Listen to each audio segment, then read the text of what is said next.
Hello everyone, this is me Abdul Sabur, your English language instructor. Today, the topic that we are going to discuss is one of the very important topic, right? And I would be teaching you pronunciation in this very video. I'll be telling you what is pronunciation. It's a very important part of a language, right? You must make your pronunciation perfect and excellent. Why? Because pronunciation helps you a lot in your fluency. Pronunciation helps you a lot in your accent. Pronunciation actually beautifies your language. So, what is pronunciation? You must be wondering about pronunciation. Well, a lot of people define pronunciation, but pronunciation have gotten a very simple definition. Pronunciation actually allows us to know about the words, that how words are pronounced. Pronunciation gives us knowledge about how sounds are produced. Pronunciation allows us how sounds are produced and how the words are pronounced. Well, in this very specific topic, pronunciation, right? We have a lot of types, we have a lot of categories, or we have a lot of parts of pronunciation, which is reduction, intonation, length sounds, contractions, word stress and syllable stress, and also sentence stress. And all of these topics have got its own significance. But in my today's topic, I'll be teaching you people about reduction. That what is reduction? Well, reduction is when you cut down few part of the words. Reduction is when you reduce the amount of a word in regards of its pronunciation, in regard of how it is pronounced. Well, so what is reduction, and then why is reduction important? Why do we need to know about reductions, and why do we need to have the knowledge about reduction? At times it might have happened to you people when you listen to an English song and you do not understand an English song. Or at times when you watch CNN, BBC, the international news channels, right? The English they speak there, you might not understand that. That's just because you do not have knowledge about English reductions. The native speakers normally reduce the words. How we speak the language English and how English is spoken by the native speakers, we see a massive difference in that. And why is that massive difference there? It's just because of the pronunciation.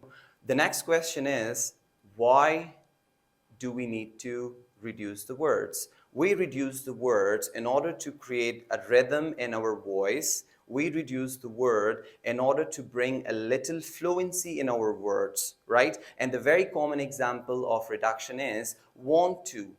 We say, I want to take a trip, right? So the reduced form of want to would be, I wanna take a trip, right? That's how words are reduced. Okay, now the next question is, when do we need to reduce? Reduction is only applied in the spoken form. When it comes to writing, you need to write it with full form. For example, I am going to school. I am going to go to school. I'm going to go to school, or I'm going to teach you people. So that would be reduced to I'm gonna teach you people, or I'm gonna go to school. All right, reduction is only applied in the spoken form, not in the written form. So let's kick off with today's reduction.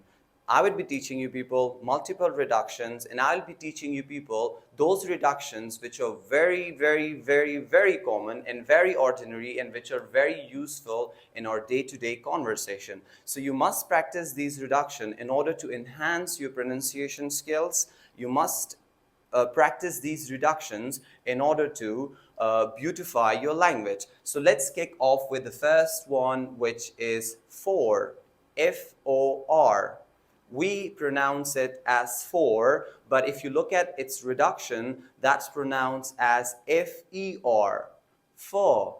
For is pronounced as for. For example, I say that I bought this marker For you. We normally pronounce it like for you, but it has to be pronounced in reduction as I brought this marker for you, not for you, right? Because when you say for, that's this for, and the F-O-R, that's pronounced as for, right?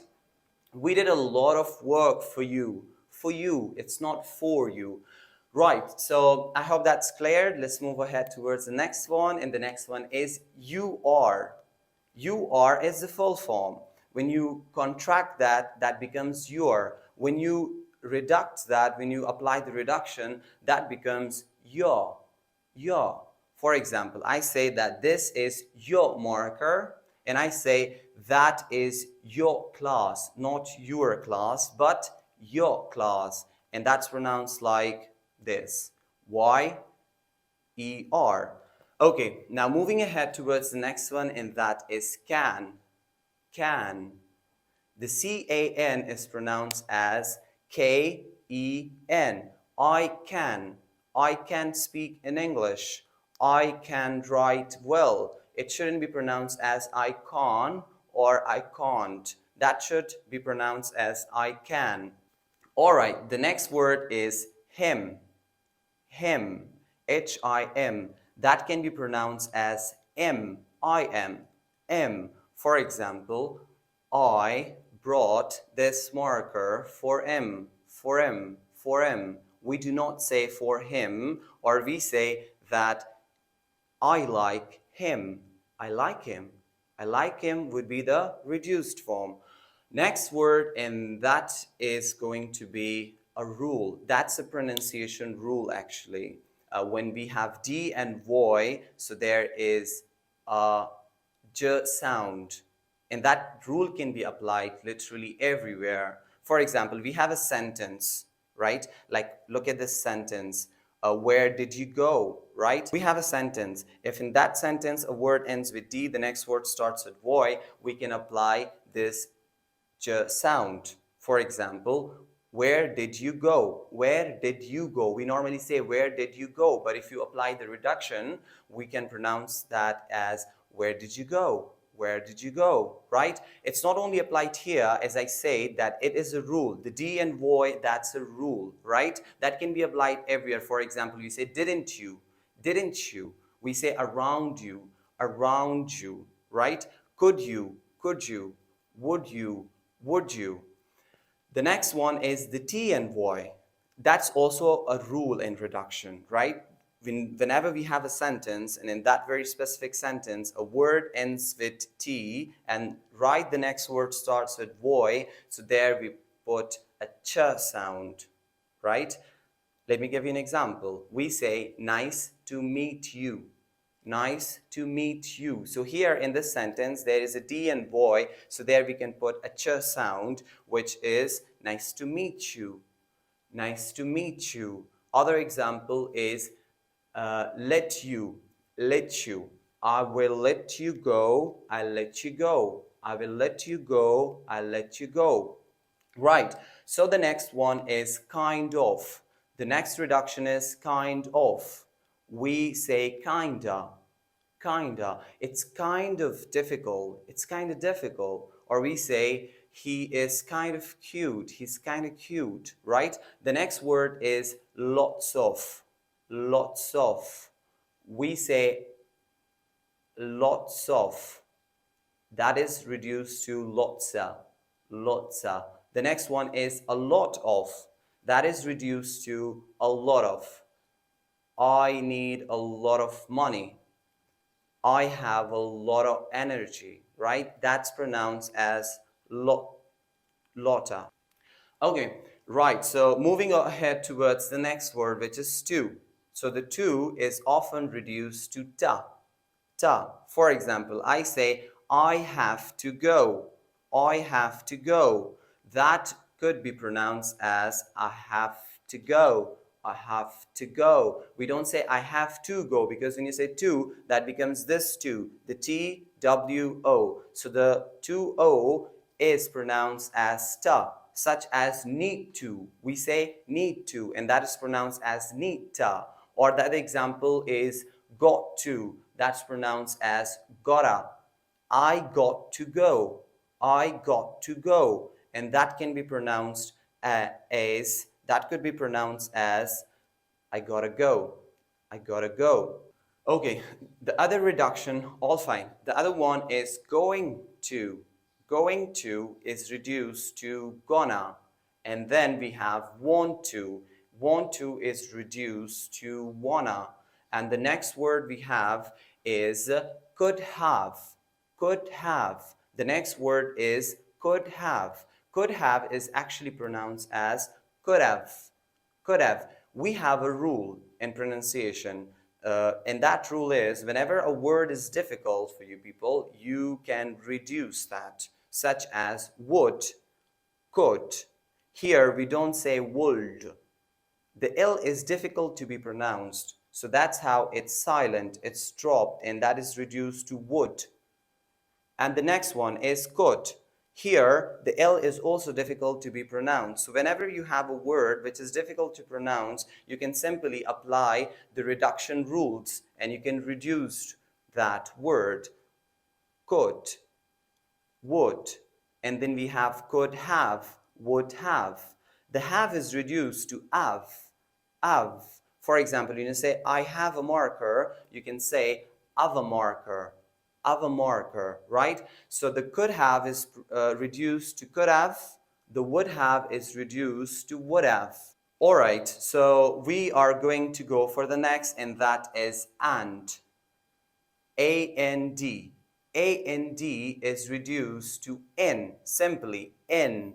For example, I say that I bought a marker and a pencil. Most of the students, especially my students, they pronounce and as and. They mostly stretch the words. And for your entertainment, few of my students do pronounce and as and. Now, what is this and? Why do you need to stretch it? Why? Because these students are unaware about reduction rules, that we have reduction, and in reduction we pronounce and as in, only n. For example, I need a marker and a pencil, not and a pencil. The next word is give me.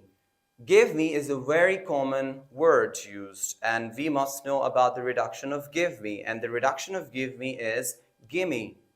Gimme. For example, give me your cell phone. So we can say that give me your cell phone.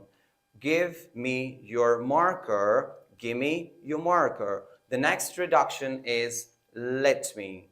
Let me can be reduced to lemme. For example, let me write something. Let me write something. Let me go, we can reduce it to let me go. Right, so here we go with our last one, which is very, very, very common, and that is I don't know. I don't know. I don't know can be reduced to I don't know. I don't know. I don't know. Right, so that's it for today. I hope you have liked the session. I taught you about the 50, I taught you about the common English reductions, and my suggestion for you people is to practice these common reductions a lot and try to bring them in your daily usages, right? It has a lot of significance. Number first, it beautifies your language. Number second, it makes your language more impressive. And the last one, it creates a kind of musicality in your voice, right? That the people listening to you would never get bored of listening to you, right? It makes you a very good communicator of any language. And I personally consider pronunciation as very important and a very pivotal part of a language. It's about the sentence stress and about intonations. So follow the video properly and enhance your English language with us. Right, so here the video comes to an end. I would like to suggest you people to practice all these common English reductions I taught you and to bring them in your daily communication usages. And I'm going to give you a task, and that task in this video is to write down more reduction if you know about that. And also let me know what reduction was new for you and what did you learn and how the video helped you. Thank you so much. See you for the next session.